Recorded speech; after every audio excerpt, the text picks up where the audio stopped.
নমস্কার, আমি বিথিকা মণ্ডল অম্বিকা কান্না থেকে বলছি। তো গতকালকে একটা খুবই মর্মান্তিক ঘটনা হয়ে গেছে।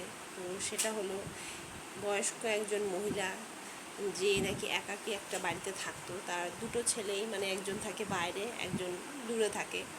তো প্রত্যেকটি মানুষই কিন্তু তাদের বাড়ির খেটে খায়, পরিশ্রম করে খায়, তারপরেই তারা যে কোনো বাড়ি ঘর বা যে কোনো কিছু করতে পেরেছে।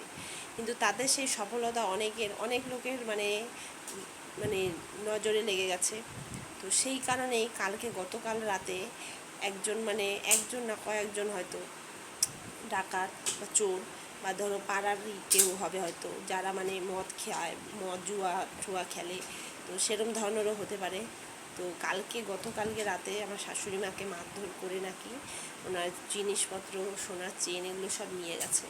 তো সরকারের কাছে আমার নিবেদন যে আমাদের এখানকার যেন পুলিশি আইনি ব্যবস্থাগুলো যেন আরও বাড়ানো হয়, এবং প্রত্যেকটি রাস্তায় বা গলিতে যেন সিসিটিভি ক্যামেরা একান্তই লাগানো থাকে। কারণ আজকে আমাদের বাড়িতে হয়েছে, তো আমরা সেটা হয়তো সহ্য করে নিচ্ছি বা আমার দেওর তদন্ত করছে, কিন্তু পরবর্তীকালে যে অন্য কোনো লোকের সঙ্গে হবে না, এর কোনো কিন্তু নিশ্চয়তা নেই। তো আবার রিকোয়েস্ট, ভিডিওটা প্রচুর লোকের কাছে শেয়ার করে দিও, যাতে সবাই দেখে এবং সবাই যেন সজাগ, সতর্ক, সাবধান থাকে।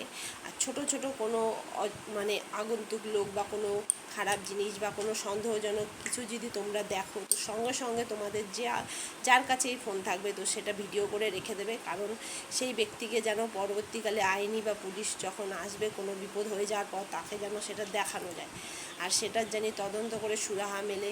তো সবাইকে আমার রিকোয়েস্ট, ভিডিওটা প্রচুর শেয়ার করে দাও, যাতে প্রত্যেকটি লোক সজাগ, সতর্ক, সাবধান থাকে, এবং আগামীকাল হয়তো অন্য কোনো বাড়িতে ধরো হলো, এবং সেই বিপদটা হওয়ার থেকে সে জানি সাবধানে থাকে, বা হলেও যেন সে সেইটা থেকে মানে মুক্তি পায়, বা সে হচ্ছে গিয়ে সেই মানে সন্দেহজনক মানুষটাকে দেখিয়ে সে জানি সেটা থেকে মানে বেরোতে পারে।